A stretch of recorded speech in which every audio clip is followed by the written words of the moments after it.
आप बताइए, हाँ, बड़े लंबी आप किताब पोथी लेके आए हैं, रजिस्टर लेके आए हैं, क्या कितना बड़ा कष्ट है क्या आपको? सर, मोदी जी कहते हैं कि वो देश के चौकीदार हैं, पारदर्शिता की बात करते हैं। हाँ।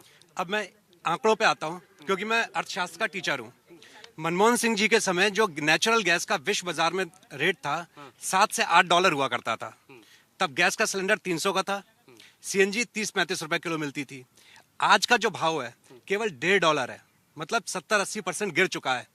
और जो गैस सिलेंडर है 1000 के पास है, ऑटो सीएनजी 80 रुपए है। तो ये हमारे चौकीदार जी ने कौन सी ऐसी पारदर्शिता अपना रखी है, कैसी टेक्नोलॉजी अपनाई है कि रॉ मटेरियल सस्ता हो रहा है, फिनिश प्रोडक्ट आपका कई टाइम्स बढ़ रहा है।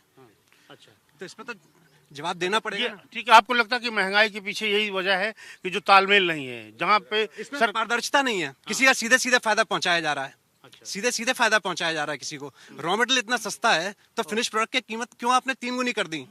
अगर आप दूसरी चीज, क्योंकि मैं एजुकेशन से बिलोंग करता हूँ, 2020 में आप एनईपी लेके आए थे, न्यू एजुकेशन पॉलिसी, बड़े जोर शोर से लाए थे कि भारत विश्व गुरु बन जाएगा। सीबीएसई किसकी है? सेंट्रल गवर्नमेंट की है। कि उसके लिए पंडित जवाहरलाल नेहरू जिम्मेदार हैं। और आज तक सीबीएसई को नहीं मालूम है कि एनईपी में करना क्या है। अगर सीबीएसई को पता होता है एनईपी में करना क्या है, तो क्लास 9th में सब्जेक्ट का सिलेक्शन हो जाता। अब कोई बच्चा अगर कॉमर्स लेना चाहता है क्लास 9th में, उसे साइंस के साथ कॉमर्स लेनी पड़ेगी, 11th की तरह अलग नहीं लेनी पड़ेगी। इनकी ये पॉलिसी है।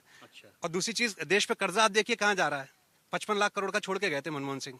हमारी जीडीपी का लगभग 50% कर्जे में था।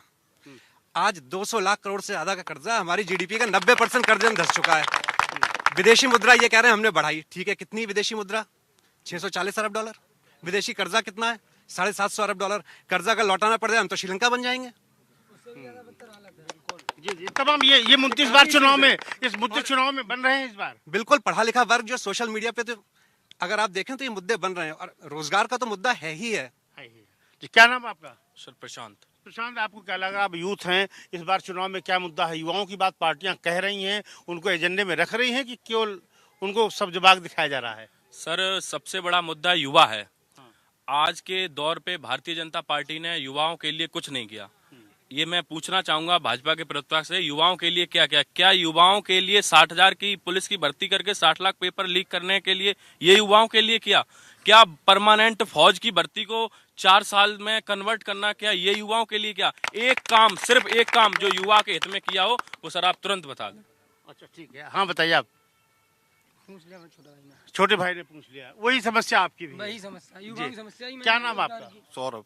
सौरभ, क्या लग रहा है चुनाव में क्या मुद्दा है? आप लोगों को भटका दिया जा रहा है या नेता समझा नहीं पा रहा आपको? नहीं, हम तो समझे हुए हैं अपने नेता की बात। हाँ।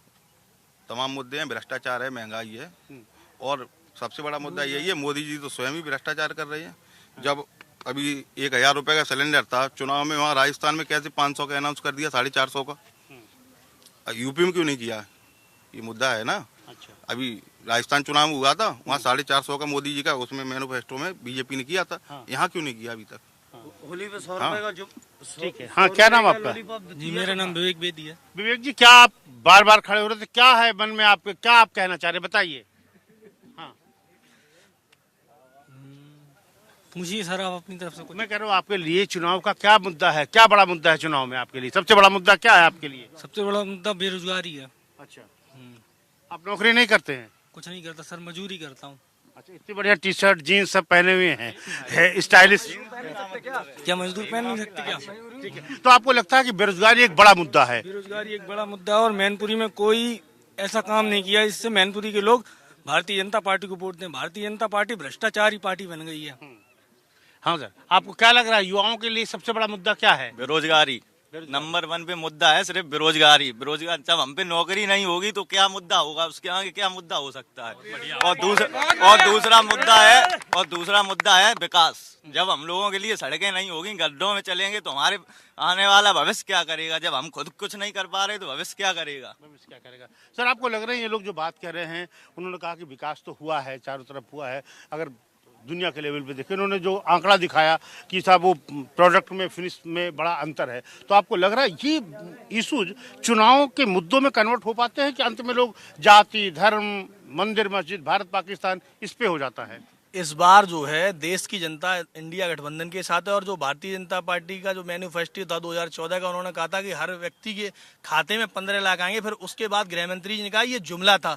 तो देश की जनता भी उन्हें ऐसा ही एहसास कराने वाली है और भारतीय जनता पार्टी को उखाड़ने वाली। और रही बात मैनपुरी का सवाल, मैनपुरी में केवल और केवल समाजवादी पार्टी ने विकास किया है 2012 से लेकर 17 तक। चाहे वो सैनिक स्कूल हो, चाहे 4 लेन हो, चाहे वो 100 सैया अस्पताल हो, तमाम चाहे वो आगरा लखनऊ एक्सप्रेस, तमाम जन कल्याणकारी योजनाएं समाजवादी पार्टी और माननीय अखिलेश यादव जी की देन है मैनपुरी में।